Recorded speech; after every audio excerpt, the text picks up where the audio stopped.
नाशिक जिल्ह्यामध्ये गेल्या 48 तासात दमदार पाऊस झाला।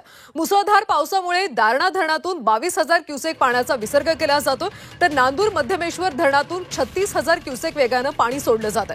गंगापूर धरण 80% भरलं असून कोणत्याही क्षणी पाणी सोडलं जाणार आहे। गोदावरी नदीला पूर परिस्थिती निर्माण झाली असून रामकुंडावरची मंदिरं पाण्याखाली गेली, तर जायकवाडीला आज संध्याकाळपासून थेट 30,000 क्युसेक वेगाने पाण्याची आवक होणार असल्याने जायकवाडीचा जलसाठा देखील वाढणार आहे। तर नाशिकमध्ये गोदावरीमध्ये पूर परिस्थिती सध्या पाहायला मिळते। गेल्या काही दिवसांपासून संततधार असा पाऊस कोसळतोय, त्यामुळे नाशिकमध्ये सुद्धा पूर परिस्थिती निर्माण झाल्याचं पाहायला मिळते। गोदावरी नदीला ही पूर परिस्थिती निर्माण झाली, रामकुंडावरची सगळी मंदिरं पाण्याखाली गेल्याची माहिती आहे। दरम्यान जायकवाडीला आज संध्याकाळपासून थेट 30,000 क्युसेक वेगाने पाण्याची आवक होणार असल्याने जायकवाडीचा जलसाठा देखील वाढणार आहे।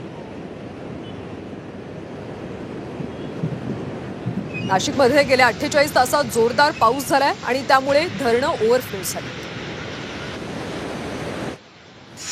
गेल्या 24 तासांपासून नाशिक शहरामध्ये पावसाची संततधार सुरू आहे। याचा परिणाम गोदाकाठी पूर सदृश्य परिस्थिती निर्माण झालेली आहे। मी नाशिकच्या गोदाकाठी आहे आणि इथे जर बघितलं तर पावसाचा जोर वाढला आणि याच्यामुळे जी नदीला जे आहे ते पूर सदृश्य परिस्थिती निर्माण झालेली आहे। इथले जे मंदिरं जे आहेत गोदाकाठी ते पावसाच्या पाण्याने पुराच्या पाण्याने मंदिर जे आहेत ते वेढले गेलेले आहेत आणि इथे जे काही लोक आले ते देखील पूर पाहण्याचा आनंद घेताना आपल्याला पाहायला मिळतात। गेल्या 24 तासांपासून नाशिक शहरासह जिल्ह्यामध्ये पावसाची संततधार सुरू आहे आणि याचा परिणाम पाण्याच्या पातळीत वाढ झालेली आहे आणि पाण्याच्या पातळी वाढ झाल्यामुळे नदीकाठचे जे काही नागरिक आहेत, रहिवासी आहेत, तर त्यांना सतर्कतेचा इशारा देण्यात आलेला आहे आणि ज्या लोक नदीकाठ राहतात त्यांनी स्थलांतरित व्हावं असं आवाहन देखील प्रशासनाने केलेलं आहे। मी नाशिकच्या ह्या गोदाकाठी परिसरामध्ये आहे। या ठिकाणी दररोज जो अंत्यविधीचा जो